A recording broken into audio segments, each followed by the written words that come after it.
మహబూబ్ నగర్లో డీసీసీ జిల్లా అధ్యక్షులు శ్రీ సంజీవ్ ముదిరాజ్ గారి ఆధ్వర్యంలో ఘనంగా ఛాత్రోంకి గూంజ్ విద్యార్థుల గర్జన సెమినార్వి భారీ ఎత్తున పాల్గొన్న విద్యార్థులు ఎంతో కష్టపడి చదివిన తర్వాత ఇలా పేపర్ లీకేజ్ అనేది మనం చూస్తున్నాం.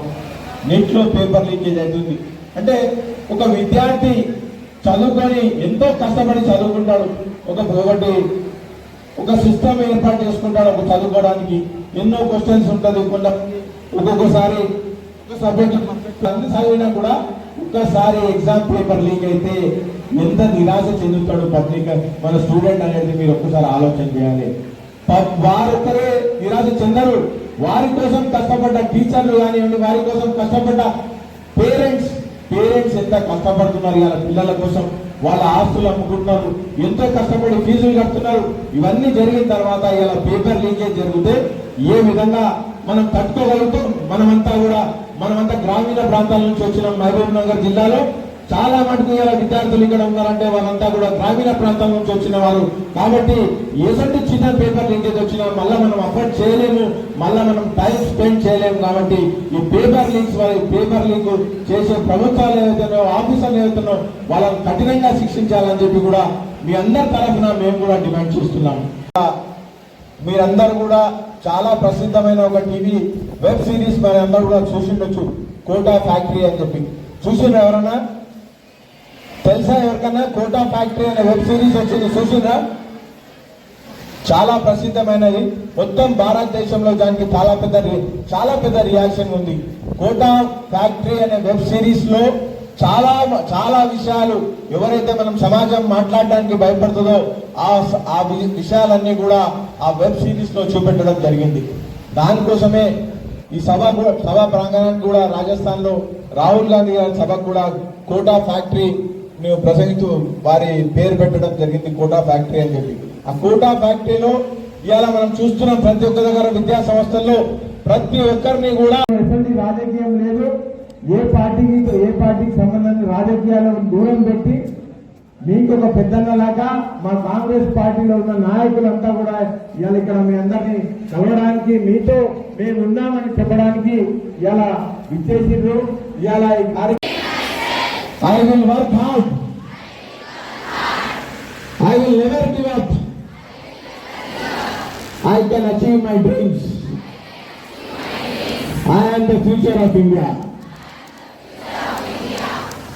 కాబట్టి మీ అందరూ కూడా मैंने एजुकेशन सिस्टम के बारे में और थोड़ा सोचना शुरू किया. सवाल उठे. दूसरा सवाल, पब्लिक सेक्टर एजुकेशन सिस्टम क्यों खत्म हुआ और प्राइवेट सेक्टर का जो है कोई एजुकेशन सिस्टम. और फिर कुछ दिन पहले मैंने अखबार खोला और मुझे यह दिखाई दिया, sorry, every one of you is unique and talented. India succeeds if you succeed. कुछ दिन पहले मैंने अखबार खोला और मुझे यह देखा अखबार में, पता नहीं आपने ये चिट्ठी देखी है या नहीं देखी है. देखिए आपने ये चिट्ठी, ये आकांक्षा ने ये चिट्ठी अपने माता पिता को लिखी. आकांक्षा आज हमारे साथ नहीं है. आकांक्षा ने सुसाइड किया. मगर ये 15 सेकंड आप इस चिट्ठी को अच्छी तरह पढ़िए. डॉक्टर बनना चाहती थी. इनके पिता से कुछ दिन पहले मेरी बात हुई. पैरालाइज्ड है, कर्ज लिया. आकांक्षा का नीट का पेपर लीक हुआ और आकांक्षा कहती है, लास्ट लाइन में आपके लिए पढ़ूंगा, सॉरी मम्मी पापा, मैंने सब बर्बाद कर दिया आप दोनों का. मैंने सब बर्बाद कर दिया आप दोनों का. सच्चाई ये है कि ये आकांक्षा की गलती नहीं थी. ये आकांक्षा आकांक्षा के माता पिता की गलती नहीं थी, ये एजुकेशन सिस्टम की गलती थी। लाइफ हमारे हाथ में होती है। मतलब अभी तो मैं नीट के लिए तैयारी कर रहा हूँ, तो जैसे नीट का पेपर लीक हुआ तो पूरी होप टूट गई है। डॉक्टर बनने के लिए आदमी, कोई भी व्यक्ति इतना मेहनत करेगा, 2-2, 3-3 साल मेहनत करेगा, फिर पेपर देगा वो, और फिर उसको बता दिया जाता है कि तुम्हारा पेपर लीक हो गया और फिर तुम्हें वापस पेपर देना है, तो होप टूट गई। तो आपके अंदर जो भावना थी, आपके अंदर जो भावना थी, लोगों की मदद करने की भावना थी, आप क्यों कर रही हैं? मैं तो जेई कर रही हूँ, हाँ। इंजीनियर। तो ఇంజనీరింగ్ तो मैं सिर्फ इसलिए कर रही हूँ। దానికోసం కూడా మనం ట్రై చేయాలి. మనం పేరెంట్స్ ఏమనుకుంటున్నారు, నీట్ సీట్ ఒక్కటే మనకు రావాలనుకుంటున్నాం, మన కాళ్ళ మీద మనం నిలబడాలని వాళ్ళది ఉద్దేశం ఉంటుంది. అంతేగాని మనం నీట్ సీట్ రాకపోతే వాళ్ళు ఏమనుకుంటారో, వాళ్ళు ఏం చేస్తారో అని బాధపడకుండా ఊసుకోవద్దు. నెక్స్ట్ మనం ట్రై చేయాలి. నీట్ సీట్ ఒక్కటే కాదు, ఇంకా చాలా ఆప్షన్స్ ఉన్నాయి. కాబట్టి వాళ్ళ కోసమని మనం ఎదగాలి. ఫస్ట్ ఆఫ్ ఆల్ మన కోసం మనం ఎదగాలి, మనకు నచ్చింది చేయాలి. తర్వాత మన కాళ్ళ మీద మనం నిలబడ్డాక అప్పుడు మన పేరెంట్స్ ఫీల్ అవుతారు. చాలా కోర్సెస్ గురించి అంటే చాలా కోర్సెస్ లేవు, జస్ట్ 5 ఉన్నాయని చెప్తున్నారు కదా. కానీ నేనేం చెప్తున్నా, వేరే కోర్సెస్ కూడా ఉన్నాయి. అంటే వేరే కంట్రీస్ లో చాలా మంది ఈ 5 కోర్సెస్ అనే ఏం లేవు కదా. సో వేరే కోర్సెస్ అనేవి కూడా ఇంట్రడక్షన్ చేయాలి, వాళ్ళకు కూడా తెలియాలి వేరే కోర్సెస్ కూడా ఉన్నాయండి. సో అట్లా కూడా ఏమన్నా రిప్రజెంట్ చేస్తే బాగుంటుంది. చాలా ఉన్నాయి కోర్సెస్, కానీ మనకంతా మన మైండ్ సెట్ అంతా డాక్టర్, ఇంజనీర్స్, ఐఏఎస్ లేకపోతే ఎంటర్ప్రీనర్స్ కావాలని. కానీ when you see lot of courses are there, lot of things are there.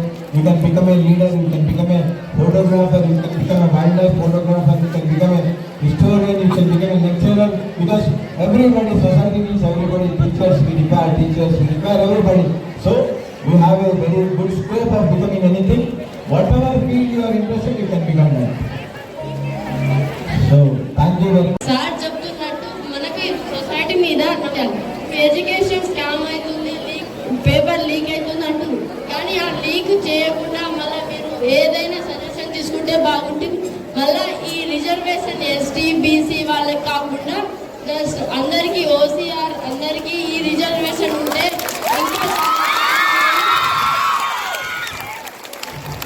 ఇంకా చాలా బాగుంది. ఈ రిజర్వేషన్ ఎస్సీ అందరికీ ఇచ్చి మంచి మంచి స్పోర్ట్స్, ఇది నీట్, బైపీసీ, ఎంపీసీ అది చాలా కామన్ అయిపోయింది. కాబట్టి కొత్త కొత్త కోర్సులో పోయి మంచి మంచి భవిష్యత్తుని వాళ్ళ అనుకున్నట్టు చేరుకునేలా చూడి వాళ్ళకి హెల్ప్ చేయాలని కోరుతున్నాం sir.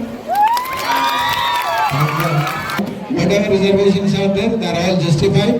Reservation is for every person in the society, even for all the castes, even for the upper caste. Our reservation system is there. Economically backward classes people ఎవరైతే అప్పర్ కాస్ట్ కి వెళ్ళొస్తారో వాళ్ళకు కూడా reservation ఉంది. కాబట్టి reservation is must for the society. Our society is still to develop. And after అందరూ కూడా చదువుకొని అందరూ కూడా సరి సమానమైనప్పుడు, when we achieve the literacy rate of nearly 80%, then we will think of reservations, lifting the reservations. Thank you. Actually, I'm a sports person అనమాట, and also India aspirant. So always అందరూ ఏమంటుంటారంటే, నువ్వు ఒక అమ్మాయి ఆర్మీలో ఎందుకు వెళ్తావు, నేవీలో ఎందుకు వెళ్తావు, ఎయిర్ ఫోర్స్లో ఎందుకు వెళ్తావు. సో పేరెంట్స్కి చాలా నమ్మకం ఉంటుంది, కానీ ఇక్కడ ఉన్న వాళ్ళకి కూడా చాలా మందికి స్పోర్ట్స్ అంటే ఇంట్రెస్ట్ ఉంటుంది. అండ్ ఆల్సో ఎడ్యుకేషన్ ఒక్కటే కాదు, స్పోర్ట్స్లో చాలా మంది ఇంట్రెస్ట్ ఉన్న వాళ్ళు ఉంటారు. మా పేరెంట్స్ ఏమనుకుంటారని ఎప్పుడు ఆలోచించకండి. స్పోర్ట్స్ అనేది ఒక గుడ్ ప్లాట్ఫామ్ ఫర్ ఎవ్రీవన్. అందరు కూడా స్పోర్ట్స్ ఆడాలని అనుకుంటున్నా. And also everyone has to participate in NDA and ఇట్లాంటి వాటిల్లో గర్ల్స్ అనేది ముందుకు రావాలని కోరుకుంటున్నా. ఈరోజు మన కోసం ఇక్కడ ఉన్న వాళ్ళందరూ ఎడ్యుకేషన్ మీద ఇంత మంచి ప్రోగ్రాం పెట్టినందుకు చాలా థ్యాంక్స్. మన ఎడ్యుకేషన్ కోసం రాహుల్ గాంధీ గారు ఇంత మంచిగా స్పీచ్ ఇవ్వడం చాలా బాగా ఉంది. మనం మన ఎడ్యుకేషన్ మీద ఆధారపడి ఉండొద్దు. మన టాలెంట్తో పాటు మన లైఫ్లో ఏం చేయాలన్నా మన టాలెంట్ మీద ఆధారపడి ఉంటుంది. మన లైఫ్ ఎడ్యుకేషన్ ఒక్కటి మాత్రం కాదు. పట్టించుకోకండి. ఒకవేళ మీరు ఎగ్జామ్ రాసినా దాంట్లో సీట్ రాకపోయినా ఫెయిల్ అయినా మీ పేరెంట్స్ ఏమనరు మిమ్మల్ని. కానీ ఆత్మహత్యకు దానికి దీనికి పాల్పడొద్దు. మన పేరెంట్స్ మన కోసం ఇంత కష్టపడి చదివిస్తున్నారు కాబట్టి మనకి సీట్ రాకుండా వాళ్ళు వినరు. మనం వాళ్ళు ఏమనక ముందుకే మనం చనిపోతే చాలా బాధగా ఉంటుంది. మనల్ని ఇంత పెద్దగా చేసి చదివిస్తున్నందుకు మన పేరెంట్స్ అయినా ఇక్కడ ఉన్న టీచర్స్ అయినా ఎవరైనా మనకి అందరూ ఎట్లా ఎక్స్పెక్ట్ చేయొచ్చు. ప్లస్ ఇన్ని కోర్సెస్ అని చెప్పి మనకు ఫ్రెండ్స్ చెప్పింది. సో దీనికి కూడా మనకు ఈక్వల్ ఆపర్చునిటీస్ దొరకాలి. నెక్స్ట్ ఏమనుకుంటున్నాను దానివల్ల కూడా సీట్ అవైలబిలిటీ లేకపోతుంది. టాలెంట్ ఉన్న కూడా చాలా మంది వాళ్ళు ఎక్స్ప్రెస్ చేసుకోలేకపోతున్నారు. So next our future workers what can we even expect you? So we want to, because of this paper leaks, we want to conduct the system, the exam system in an encrypted way, computer-based test. In a computer-based test, what is the question which is appearing, even the examiner doesn't know till it appears on the computer. That is the system we want the central government to adopt, because there will be no cheating, there will be no paper leaks, and it will be encrypted. Then nobody can assess that, only the computer can assess it, and when you operate the computer, it will only give you the question. So we want to establish totally computer-based test so that no papers leaks or any scams with the students can happen. Because any scam can be accepted, but the scam with the students can't be accepted at any cost, because it's not the future of the class. If this really happens, we'll be very glad to Congress, sir. Thank you, sir. And definitely it will happen.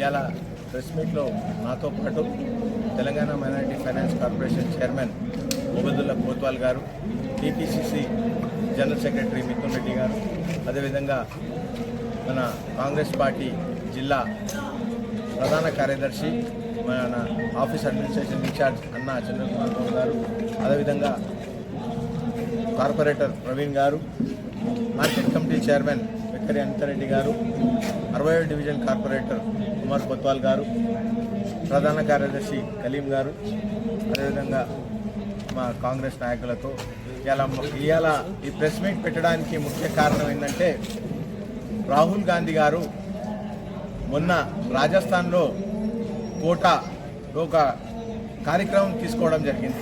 Quota factory అని చెప్పి ఛాత్రోంకి గూంజ్ నినాదంతో ఒక పెద్ద meeting జరపడం జరిగింది. దాంట్లో దాదాపు లక్షలాది మంది యువకులు పాల్గొనడం జరిగింది.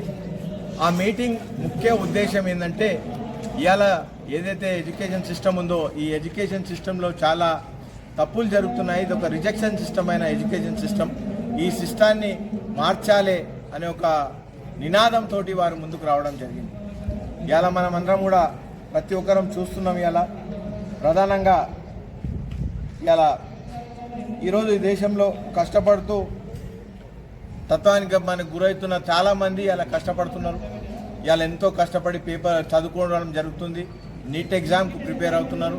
నీట్ ఎగ్జామ్కు ప్రిపేర్ కావడానికి ముఖ్యంగా మన మహబూబ్నగర్ ప్రాంతాన్ని తీసుకున్నట్టయితే చాలామంది గ్రామీణ ప్రాంతాల్లో, అదేవిధంగా మొత్తం భారతదేశంలో కూడా చాలామంది గ్రామీణ ప్రాంతానికి చెందిన ఇలా స్టూడెంట్సే ఇలా మొత్తం కూడా నీట్ ఎగ్జామ్ కానీ కాంపిటేటివ్ ఎగ్జామ్స్ కానీ ప్రిపేర్ అవుతున్నారు.